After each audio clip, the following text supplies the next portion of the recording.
Welcome my dear friends, कैसे हैं आप सब लोग। मैं हूं आपका दोस्त नितिन और हम लोग डिस्कशन करने वाले हैं आज का टॉपिक जिसका नाम है कैश बजट। मैनेजमेंट अकाउंटिंग अगर आप करते हैं, कॉस्ट एंड मैनेजमेंट अकाउंटिंग अगर आप पढ़ते हैं, अकाउंटिंग फॉर मैनेजमेंट अगर आप पढ़ते हैं, या आप टॉपिक पढ़ते हैं कोई भी एनालिसिस के बारे में, तो आपके पास फ्यूचर के लिए फोरकास्ट करने के लिए, मतलब फोरकास्टिंग टेक्निक्स में, या फिर अगर आप बात करते हैं कि फोर्स ही करना है फ्यूचर को, तो उस समय हमें एक बेहतरीन टॉपिक पढ़ना पड़ता है जिसका नाम है कैश बजट। जब हम कैश बजट की बात करते हैं तो पहली बात होती है, आपको मैं पढ़ा चुका हूं पहले, कि बजट का मतलब होता है estimates. It is based upon the estimates of future revenue and expenditures. Similarly जब हम बात करते हैं सिर्फ स्पेसिफिकली कैश बजट की, तो कैश बजट की अगर हम जब बात करते हैं तो इसमें हमारे पास दो कंपोनेंट होते हैं कि कैश में क्या रिसिप्ट हुआ और कैश में हमने क्या पेमेंट करी। तो there are two components of cash budget. One is receipts कहां से होंगी, दूसरा पेमेंट कहां से होंगी। मैं ये नहीं बोल रहा हुई, यहाँ पे प्लीज ध्यान रखिएगा, जो फर्क है वो यही है। हम ये नहीं कह रहे कि कहाँ से हुई या कहाँ पे गई, यहाँ पे क्या पेमेंट आएंगी, क्या पेमेंट जाएंगी, मतलब कहाँ से रिसिप्ट होंगी और कहाँ पे पेमेंट होंगी। एस्टिमेट है, गारंटी नहीं है, कल को फेलियर भी हो सकता है, उसके अंदर कुछ ना कुछ प्रॉब्लम भी आ सकती है, हो सकता है कि डिले हो जाए पेमेंट्स के अंदर। तो जब हम बात कर रहे हैं इस तरह की कैश बजट की, तो सबसे पहली बात जानना जरूरी होता है एज ए स्टूडेंट कि सर ये कैश बजट बनाते ही क्यों है हम। पहली बात, हम इसमें लेखा जोखा करते हैं। लेखा जोखा मतलब अकाउंटिंग नहीं है, जैसे सिस्टमेटिक रिकॉर्ड, जैसे घर वाले भी करते हैं ना, हम लोग घर में अपने बजट बनाते हैं। पापा आते हैं, सैलरी ला लेंगे, अब अगले महीने सपोज आपको अपने स्कूल की फीस देनी है, कॉलेज की फीस देनी है, कोई गैजेट खरीदना है, आपका बर्थडे आ रहा है, फंक्शन आ रहा है, तो अभी फंक्शन है 2 महीने बाद, प्लानिंग आज से शुरू। बर्थडे 4 महीने बाद, प्लानिंग आज से शुरू। क्या प्लानिंग हो रही है? घर वाले प्लानिंग क्या करते हैं? घर वाले प्लानिंग करते हैं कि आज मेरे पास कितना पैसा है, ठीक है, उसको क्या बोलते हैं, आज मेरे पास कितना पैसा है। तो जरा इसको एक लाइन काट के यहां लिख देता हूं, हम बोलते हैं ओपनिंग बैलेंस, कि पैसा मेरे पास कितना है आज की डेट में। अब कितना आएगा वो हम लिख देंगे मंथ ऑन मंथ, कितना जाएगा वो मंथ ऑन मंथ लिख देंगे। कितना था, कितना है, कितना आएगा, ऐड हो गया, माइनस कितना जाएगा, बैलेंस बच गया, तो वो हो गया मेरे पास बैलेंस। तो पहली बात तो क्लियर हो गया, cash budget is a statement which shows the estimated receipts and payments for particular months. हमें मंथली बनाते हैं, याद रखना, कुछ चीजें फीचर्स के बारे में बता रहा हूँ। कैश बजट मंथली बेसिस पे बनता है, मतलब मैं जनवरी में बैठ के फरवरी, मार्च, अप्रैल, मई, जून, जुलाई, अगस्त, सितंबर अगले साल का बना सकता हूँ, लेकिन नॉर्मली शॉर्ट रन के लिए 3-4 महीने के लिए बनता है। नंबर 2, जो भी आपने जनवरी का सपोज क्लोजिंग बैलेंस आया, जनवरी में कितना था, कितना आया, ऐसे करते हैं, 4 था, 2 आया, 6 हो गया, तो कितना गया, हमने कहा 4, तो कितना बच गया, 2। तो ये जो 2 है क्लोजिंग बैलेंस है जनवरी का, ये बन जाएगा ओपनिंग बैलेंस फरवरी का। तो इसको मैं कैसे बोलता हूं, the closing balance of 1 month will become opening balance for the next month and it will go on and on and on. लेकिन ये सब क्या है, अगेन ये एस्टिमेटेड है, ये एक्चुअल नहीं है। हम एस्टिमेट लगा रहे हैं कि कितना आएगा, कितना खर्चा होगा। तो सर इसका फायदा क्या है, टाइम पास क्यों कर रहे हो, तो कोई भी कर लेगा। सर फायदा ये होता है कि हमें इसमें ये पता करना होता है कि जब हम ये हिसाब किताब लगाते हैं कि बैलेंस अभी तो पॉजिटिव दिख रहा है 2, सपोज ये ऐसा हुआ तो -1, या चलो 1, 5 और यहाँ पे 8। अब क्या करोगे, 6 है, 8 का खर्चा तो -3 हो गया ना। यहाँ पे भले ही 2 था, यहाँ भले ही 1 था, क्योंकि 2 होगा तो यहाँ पे भी 2 होना चाहिए ना। 2 और 5 7, तो 7 और -1, चलो। तो जब प्लस हुआ तो पैसा बच गया, माइनस है तो कम पड़ गया, ठीक है। तो इसको हम टेक्निकली बोलते हैं कैश बजट से हमें फायदा क्या होता है, it helps to find out, please column में नहीं लिख रहा, मैं ऐसी थ्योरी लिख रहा हूं, टू फाइंड आउट सरप्लस और डेफिसिट मंथ्स। इसके थ्रू हम ये पता कर सकते हैं कि कौन से महीने में पैसा बचेगा हाथ में, कौन से महीने में पैसा कम रह जाएगा। उससे फायदा क्या होगा सर, हम जब बात कर रहे हैं किसी इंडिविजुअल की तो छोटी मोटी बात है, कंपनीज में बड़ी दिक्कत होती है। कंपनीज के अंदर आपके पास पैसे कम हैं ज़्यादा हैं, उससे क्या इफेक्ट पड़ेगा? अगर आपके पास पैसे ज़्यादा हैं तो आप उसको इन्वेस्ट कर सकते हो, अगर आपके पास पैसे कम हैं तो that time you can plan to borrow. तो अगर आप बीकॉम कर रहे हो, बीबीए कर रहे हो, मतलब ग्रेजुएट लेवल पे कोर्स कर रहे हो, तो आपको सिंपल से बताने के लिए आता है। लेकिन अगर आप मास्टर्स कर रहे हो अकाउंटिंग फॉर मैनेजमेंट वाला, तो वहाँ पे लिखा होगा बकायदा कि any surplus will be invested with interest of 5% per annum, any deficiency you have to take a loan from bank at the rate of 10% per annum. तो वहाँ पे आप इसको कमी को पूरा करते चले जाते हो। तो वो एक्सटेंडेड फॉर्म होता है, कभी टाइम मिलेगा तो पूरा कराऊंगा। आज की डेट में कॉन्सेप्ट करेंगे बस हम, ठीक है। चलिए ये हट गया। तो अब इसका सर डीलिंग कैसे करते हैं हम लोग? पहले डीलिंग से पहले छोटा मोटा फॉर्मेट समझते हैं और फिर सिंपल सा कॉन्सेप्ट समझाऊंगा and you will be able to do it. Receipt कैसे हो सकती है कंपनी के अंदर, ये हटाते हैं। आपको क्वेश्चंस में गिवन क्या होता है, आपको सपोज जनवरी, फरवरी, मार्च, अप्रैल, मई 5 महीने का डाटा गिवन है। You are given data for 5 months. अब आपको बोला कि prepare a cash budget for the month of April and May. सिर्फ अप्रैल और मई के लिए बनाना है आपको।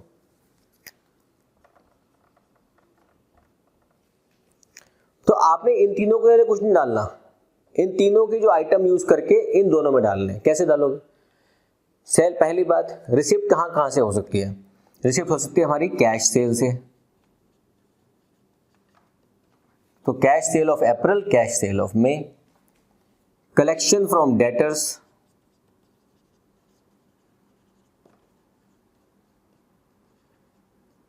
उधार में सामान बेचा था उसका पैसा।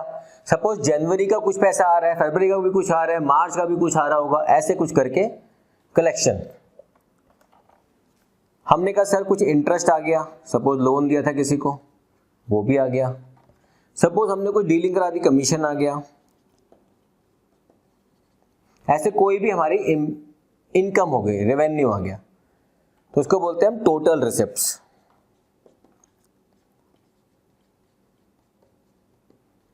ए करते हैं इसको, ए। अब पेमेंट कहां जाएंगी? हमने कैश परचेज किया तो हमने पेमेंट टू क्रेडिटर्स किया तो हमने कोई एक्सपेंडिचर्स पे किया तो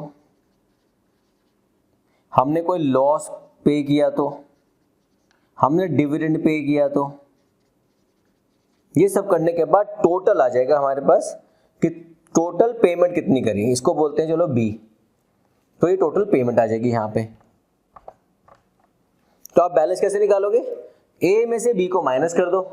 तो ए में से बी को माइनस करके जो यहां पे आएगा, बस यही एज इट इज जो क्लोजिंग बैलेंस है यही बन जाएगा ओपनिंग बैलेंस मई के लिए।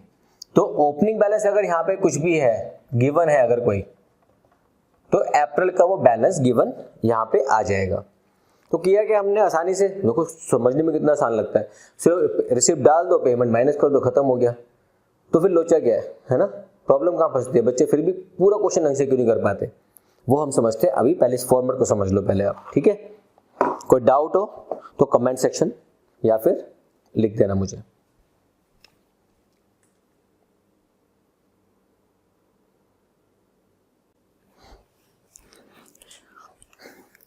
अब हम देखते हैं उस पर्टिकुलर पार्ट को जिसके अंदर कैश बजट में बच्चे कंफ्यूज हो जाते हैं। मैंने क्या कहा, आपको 4-5 महीने का डाटा गिवन होगा, लेकिन बनाना 2 महीने का ही बजट आपको। तो उसको आप कैसे ठीक करोगे? उसको ठीक करने का तरीका कैसे होता है? पहली बात तो क्वेश्चन समझो किस तरह से आ सकते हैं। सपोज आपको क्वेश्चन गिवन है, आपको जनवरी, फरवरी, मार्च, अप्रैल, मई, इसकी सेल्स गिवन है 100, 200, 300, 100, 400। छोटे छोटे पार्ट करेंगे ताकि आपको फिर बाद में मिक्स करने में आसानी हो जाए। बाद में क्वेश्चन बाद में अगली क्लास में कराऊंगा। आपको सेल्स गिवन है जनवरी की, सब कुछ गिवन है, आपको पूरी शीट बना के दे रखी है और नीचे एडजस्टमेंट्स गिवन है। एडिशनल इंफॉर्मेशन में गिवन है सेल्स आर सब्जेक्ट टू, ये कोई भी लैंग्वेज हो सकती है, टेढ़ी मेढ़ी लैंग्वेज कुछ भी हो सकती है, 50% cash and balance to be received into equal monthly instalment.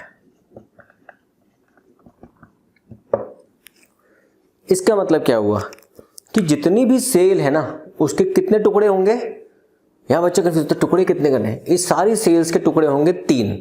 कैसे टुकड़े होंगे 3 कि जो भी आपका 100 है उसका 50 एक तरफ, 25 एक तरफ, 25 एक तरफ। मतलब इसको करूं तो कैसे उसका रेशियो क्या हो गई 2:1:1 रेशियो निकालते ना कि 2:1:1 ये टुकड़ा हो गया इसका, कि इस तरह से इसकी पेमेंट होगी। 50% तो सेम मंथ में हो गई, 25 अगले महीने में और 25% उसके अगले महीने में। मतलब अगर आप बात करो जनवरी की तो जनवरी का 50% तो जनवरी में, 25% फरवरी में और 25% मतलब 25 चला गया यहाँ पे, 25 चला गया यहाँ पे और 50 जनवरी में। फरवरी का सेम वही 50% यहाँ पे, 25% नेक्स्ट मंथ, 25% नेक्स्ट मंथ, मतलब 50 यहाँ पे, 50 यहाँ पे और 100 यहाँ पे। मार्च का 50% यहाँ पे, 25। अप्रैल का मार्च, अप्रैल का 25, 50, 25। मतलब हो क्या रहा है, आपको ये समझने की जरूरत है कि अगर सपोज मुझे बनाना है, बजट बनाना है मुझे अप्रैल और मई का, तो इसका मतलब जब अप्रैल में मैं एंट्रीज करूंगा तो जो कैश सेल है वो तो अप्रैल की आ गई 50%, मतलब इसका 50 हो गया 50।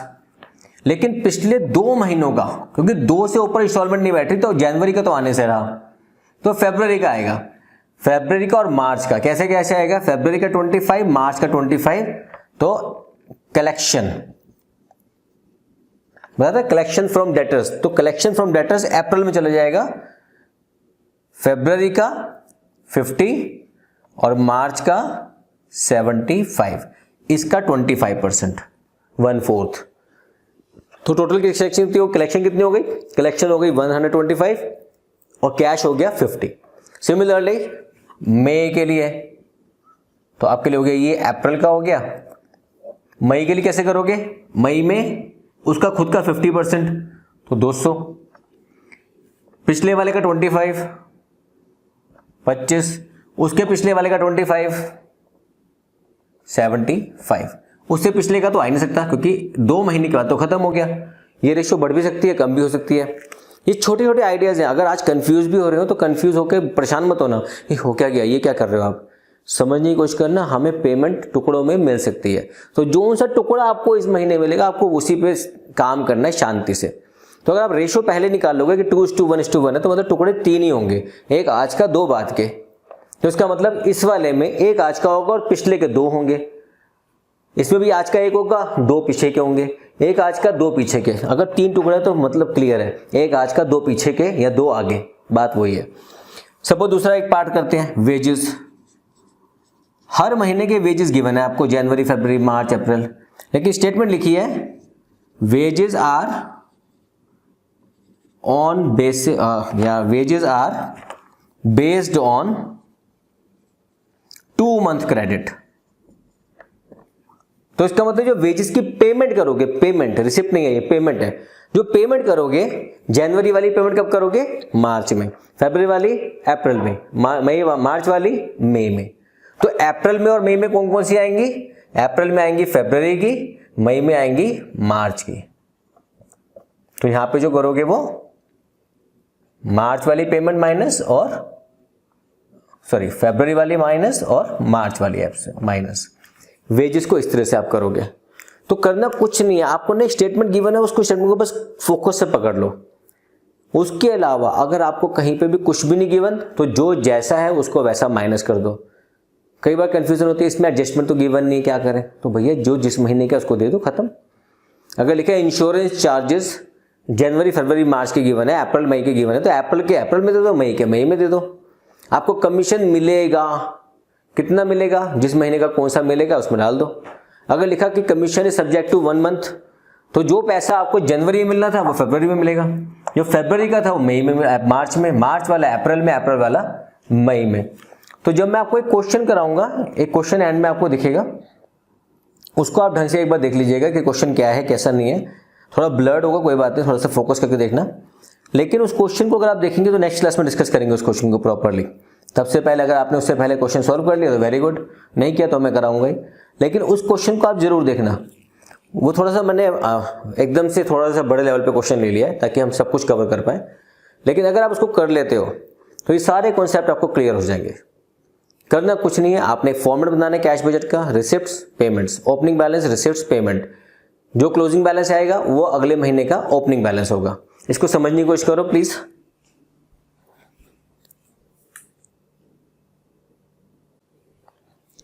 अच्छा, अब इसी तर्ज पे हम क्या बात कर सकते हैं, परचेजेस के लिए भी कर सकते हैं कि जो हमें हर महीने की परचेजेस गिवन होंगी उसके अंदर भी कर सकते हैं ना, कि परचेजेस के लिए हो सकता है कि हम उस महीने में देते ना हो पैसे, हम सीधा 50-50 करेंगे, 50 नेक्स्ट मंथ में और 50 नेक्स्ट टू नेक्स्ट मंथ में, या 2 मंथ क्रेडिट, मतलब 50% 1 मंथ क्रेडिट, 50% 2 मंथ क्रेडिट।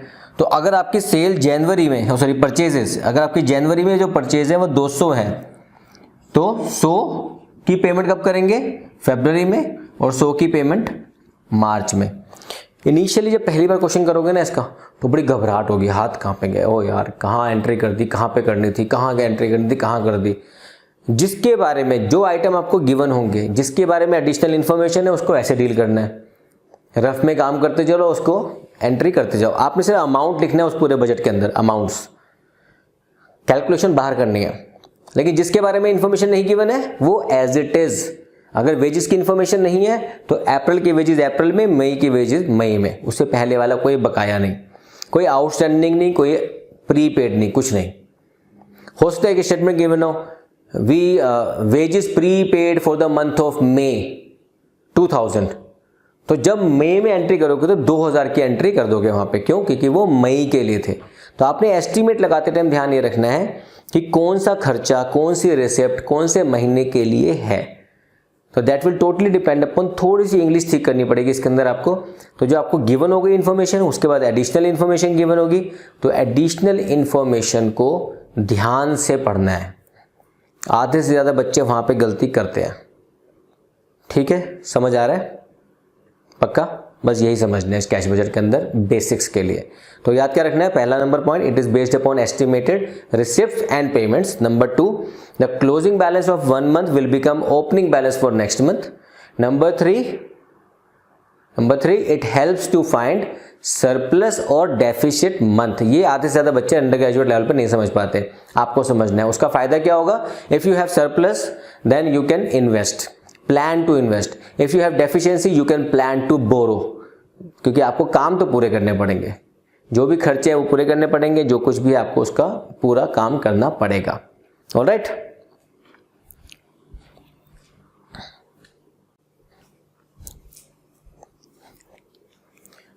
तो आज की क्लास में जितना समझाया उसको आप प्लीज पकड़ के रखिए।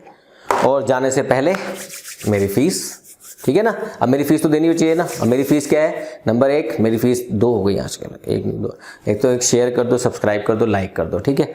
शेयर जरूर किया करो, क्योंकि शेयरिंग इज अ केयरिंग। बोलते ना baa baa black sheep, how do you have any wool, yes sir 3 bags full. तो वो शेयरिंग जरूर करा करो। नंबर 2, क्योंकि हमारे चैनल को सपोर्ट चाहिए, आप ही लोगों से चाहिए और किसी और तरीके से नहीं चाहिए। सिर्फ इतना किया करो कि अगर आपको बीच में कोई ब्रेक दिखती है तो उस पर आतुर मत हुआ करो, भाग के उसकी, ठीक है। थोड़ा सा 10-1 मिनट अगर आप 5-1 मिनट एक्स्ट्रा दे दोगे चैनल को, तो चैनल को सपोर्ट होगा। चैनल को सपोर्ट होगा तो आगे बहुत बच्चों की हेल्प हो सकती है। Alright, I take your leave, thank you very much, God bless you, stay safe, take care.